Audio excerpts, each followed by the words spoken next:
This video today is going to be a little bit backwards. When I first got out in the field to start digging, it was very windy, and I know that the wind makes a lot of racket on this camera and it makes for terrible video, and I hear about it every time I upload one like that. It's always like, wah, Aquachigger, your videos suck, I can hear all that noise, the wind is terrible.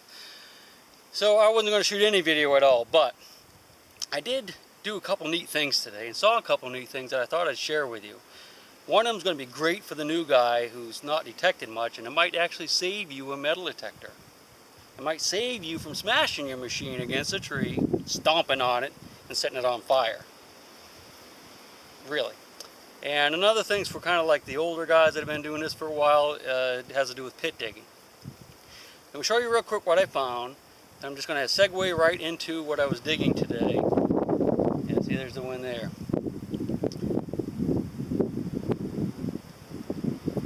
And I did have a cliffhanger at the end.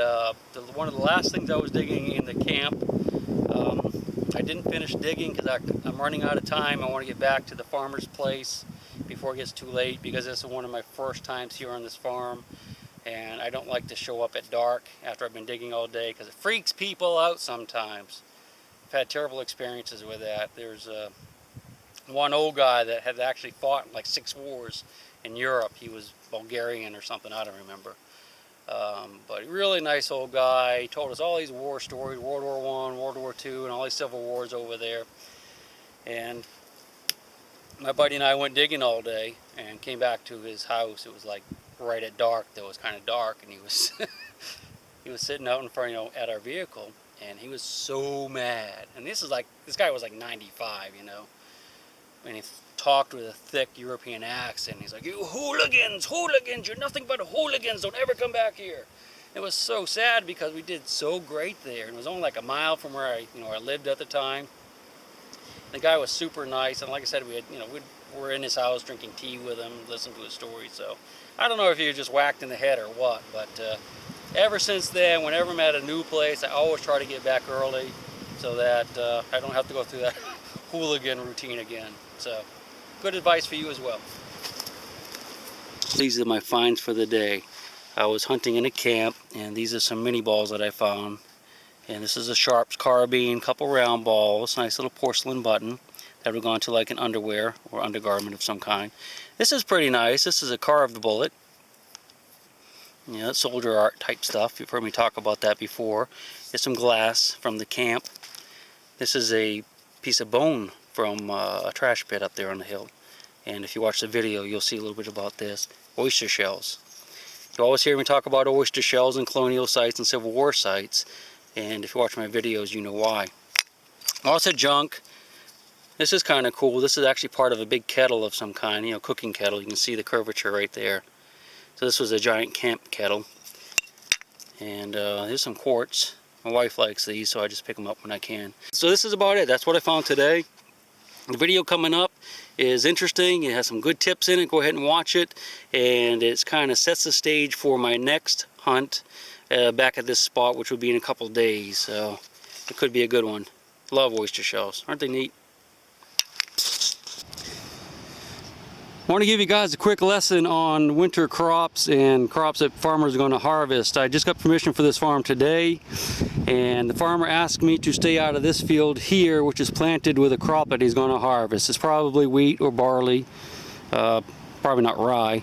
And this field here is a cover crop. This is what they plant in the late fall, and in the spring they plow it under for green fertilizer. It's what they call green fertilizer.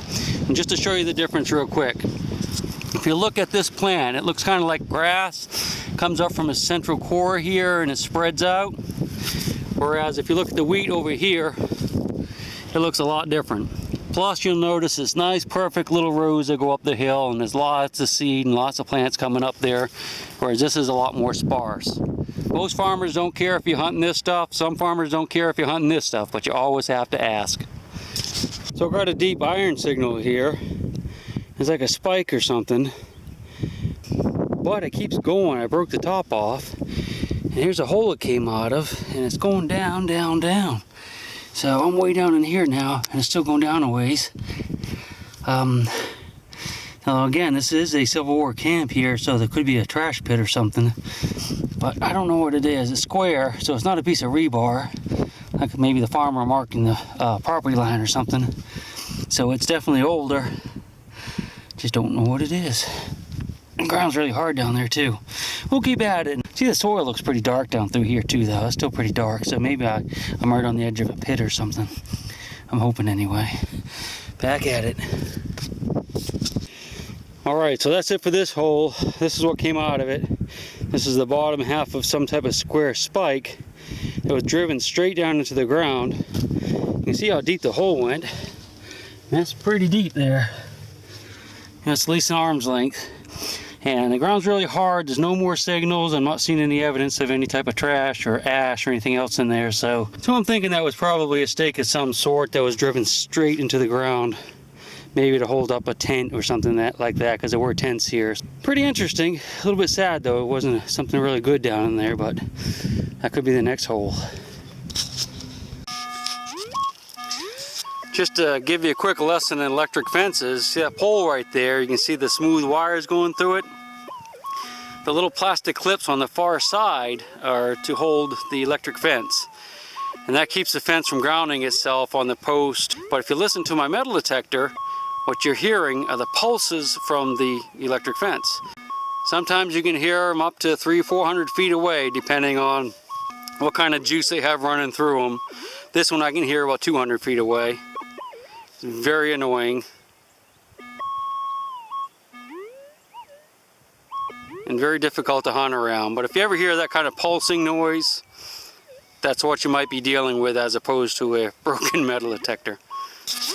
I'm getting along toward evening now. I'm going to have to be taking off because this is a new spot for me and I don't want the farmer to freak out if I'm out too long.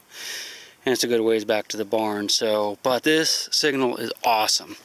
Okay, I got a nice deep iron signal. I started digging and you can see I'm down almost to the bottom of the plow line, but not quite. And I'm getting a bunch of iron down here. So I'm hoping maybe that this is a trash pit. So we're going to go ahead and dig it out a little bit. I certainly don't have time to finish it today, but we can get a good idea of what's here for tomorrow. I like it so far. Well, let's just poke around a little bit here. Get some of this iron out. I'm not sure what this iron is. It could be ration tins.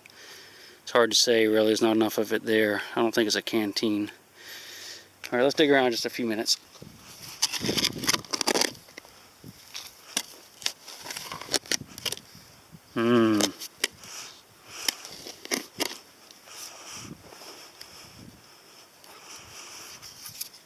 Liking it.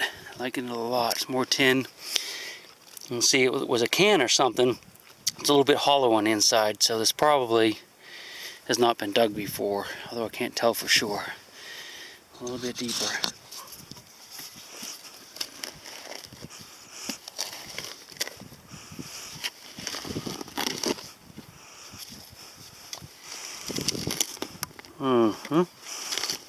Oh yeah.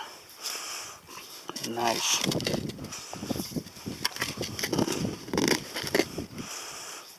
Hear all that crunching? I don't see any glass, but I'm getting bone now. Look at this, huh? This is animal bone. This is probably from the rations that they ate. You know, whether it be steak or stews or whatnot. And it's definitely, I'm definitely below the plow line now. And all those crunching noises you're hearing are me hitting these bones. I'm really tempted to just leave this and wait and come back with a trowel and some smaller tools. But again, man, I just need to know what's here. So I'm going to crunch some more bones. And hopefully there won't be any bottles. Or they aren't bottles. Alright, a little bit more.